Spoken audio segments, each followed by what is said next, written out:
दिल्ली का ये 4th convocation का एक कार्यक्रम है एनआईटी का, और बहुत ही सुंदर कार्यक्रम डिजाइन किया गया है।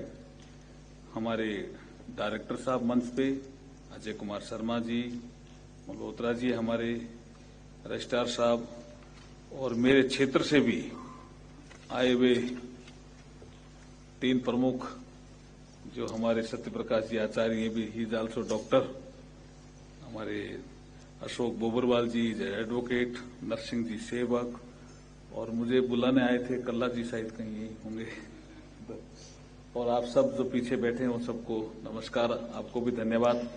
बस मुझे 2-3 मिनट में निकलना है क्योंकि एक बेंगलोर का कार्यक्रम है और वो कॉन्स्टिट्यूशन पर ही है, जो 75th ईयर हो रहे हैं कॉन्स्टिट्यूशन के अडॉप्शन पे, इसलिए देश भर में कार्यक्रम चल रहे हैं, उसमें एक कार्यक्रम है।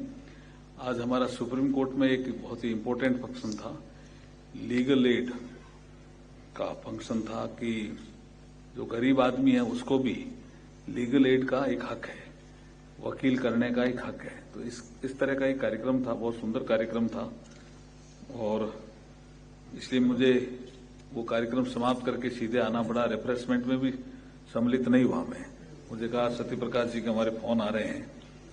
2-3 चीजें मैं आपको कहना चाहता हूं। जो कन्वोकेशन होता है वो एक महत्वपूर्ण पड़ाव होता है जीवन में, और आपके लाइफ का भी ये महत्वपूर्ण पड़ाव है, माइलस्टोन है। आपको डिग्री दी जाती है और उसके बाद आपको किसी न किसी फील्ड में एक श्रेष्ठ नागरिक बनने का अवसर मिलता है। एनआईटी जैसी संस्था ने आपको डिग्री दी, ये आपके लिए बहुत ही सुखद अनुभव होना चाहिए, और मेरे लिए भी ये सुखद अनुभव है। सुबह मैं माननीय उपराष्ट्रपति जी से बात कर रहा था कि हमारे लिए सुखद संयोग है कि आप भी मेडल देने जाएंगे और मैं एक सुप्रीम कोर्ट के फंक्शन के बाद आऊंगा, तो उपराष्ट्रपति जी ने भी आपको काफी ज्ञान दिया होगा, ज्ञानवर्धक चर्चा की होगी, ज्ञान आपने ले लिया है। मुझे 2-3 बातें आपको कह करके मेरी बात को समाप्त करना है। एपीजे अब्दुल कलाम साहब का नाम वैसे सभी ने सुना है, वो भी टेक्नोक्रेट ही थे भारत के, मिसाइल मैन से लेकर के प्रेसिडेंट ऑफ इंडिया तक वो रहे, लेकिन लास्ट तक वो पढ़ाते ही रहे। और वो जो स्टूडेंट थे हमारे इस देश में, चाहे वो कहीं पढ़ रहे होंगे, मेडिकल में या एनआईटी में, चाहे एनिमल हस्बेंड्री के कोर्स कर रहे होंगे, कुछ भी पढ़ रहे होंगे, चाहे आर्ट्स का, साइंस का कर रहे होंगे, कॉमर्स का कर रहे होंगे, वो उनके प्रिय थे स्टूडेंट सारे, आईआईटीज के हों, एमबीए के हों, सब स्टूडेंट उनको प्रिय थे, उनसा टच रहता था। तो एक बार किसी ने उनसे पूछा तो उनका जवाब बहुत शानदार था कि हमें हमारे जीवन में सपने देखने चाहिए कि नहीं देखने चाहिए। आपने भी कोई सपना लिया होगा कि मुझे आईएएस बनना है, आईपीएस बनना है, साइंटिस्ट बनना है, पॉलिटिशियन भी बन सकते हो, कोई सपना तो लिया ही होगा। श्रेष्ठ नागरिक कहीं भी बन सकते हैं, म्यूजिशियन भी बन सकते हैं, खिलाड़ी भी बन सकते हैं, लेकिन वो नागरिक श्रेष्ठ होना चाहिए, उसमें उसकी एक्सेलेंसी होनी चाहिए।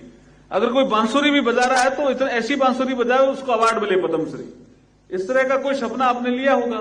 तो किसी लड़के ने पूछा कि सपने देखने चाहिए या नहीं देखने चाहिए, तो जो जवाब एपीजे अब्दुल कलाम साहब का था वो शानदार था, और आज तक हमें वो प्रेरणा देता है। वो क्या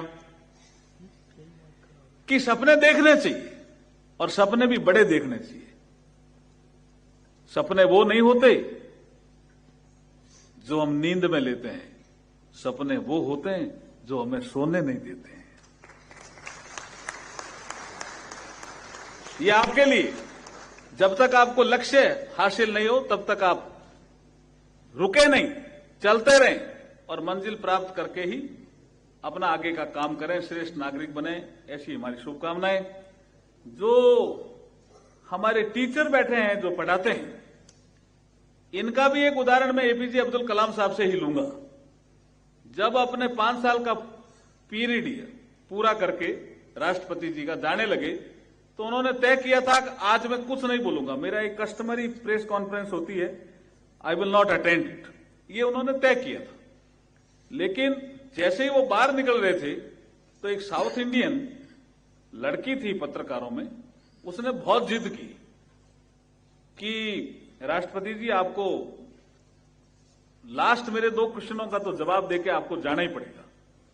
उसने रोक लिया, रुक गई, लेकिन वो जो जवाब दिया वो आज भी इतिहास में अमर है और वो हमारे टीचर्स के लिए प्रेरणा देता है।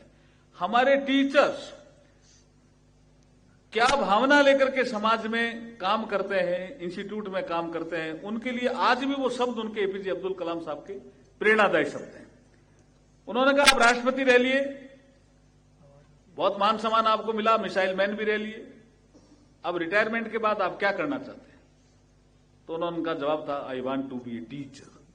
तो जैसे उन्होंने कहा टीचर, आप तो किसी इंस्टीट्यूट में एमडी भी बन सकते हो, कहीं के डायरेक्टर भी बन सकते हो, किसी के सीएमडी भी बन सकते हो, नेशनल इंस्टीट्यूट भी बहुत है, साइंस एंड टेक्नोलॉजी के भी बहुत हैं, आपके फील्ड के भी बहुत हैं, आप टीचर ही क्यों बनना चाहते हो? तो जो उनका आंसर था वो हमारे जितने भी स्कूल हैं, कॉलेज हैं, यूनिवर्सिटीज हैं, इंस्टीट्यूट हैं, उनमें उनके शब्द प्रेरणादायी आज भी लोग बोलते हैं।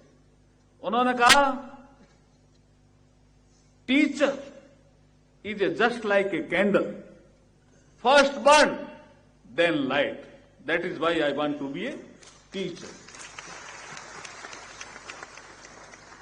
टीचर समाज में उस मोमबत्ती की तरह है जो पहले जलता है और फिर प्रकाश करता है। तो ऐसे हमारे टीचर जिन्होंने आपके जीवन में प्रकाश भरा, इनके लिए भी आप जोरदार ताली बजा सकते हैं। एक उदाहरण मैं स्वामी विवेकानंद जी का भी देना चाहता हूं। उन्होंने कहा जीवन में अगर कैरेक्टर नहीं हो, मॉरल वैल्यू नहीं हो, तो जीवन जीवन नहीं रहता। जीवन तो जी लो गया, लेकिन एक्सेलेंट सिटीजन बनने के लिए आपको कैरेक्टर अपना एक ऐसा बनाना पड़ेगा और एक कैरेक्टर के जो गुण हैं वो आपको जीवन में धारण करने पड़ेंगे। तो वो शिकागो से भाषण देकर के जब लंदन की ओर आ रहे थे, तो लंदन में उनका एक शानदार भाषण हुआ। उसमें उस समय अलग तरह के पत्रकार होते थे, टीवी और उसके नहीं होते थे। एक प्रिंट मीडिया की पत्रकार महिला वहां पहुंची, उनके पास, स्वामी जी आपने भाषण तो बहुत शानदार दिया, लेकिन आपकी ड्रेस ठीक नहीं है। आपकी ड्रेस तो ऐसी है जैसे कोई आप या तो कोई इंडियन ड्रेस भी नहीं कह सकता, इसको अफ्रीकन ड्रेस भी नहीं कह सकता, ये अलग ही तरह की ड्रेस आपकी है, और इंग्लैंड में तो इसको कोई ज्यादा पसंद भी नहीं करता।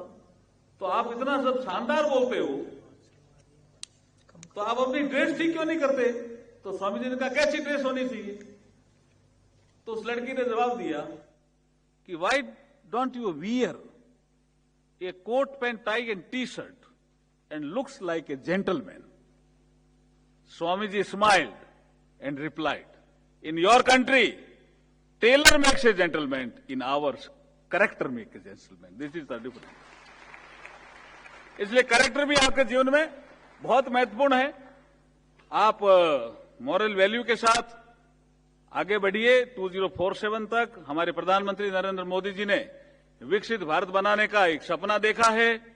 उस सपने को पूरा करने में आप अपना पूरा योगदान देंगे। हम कुछ मंच पे बैठे हैं, वो हो सकता है 2047 तक रहेंगे कि नहीं रहेंगे, लेकिन आप भारत को विकसित होते हुए जरूर देखेंगे और आप अपना योगदान भी देंगे। बहुत बहुत धन्यवाद। भारत माता की जय।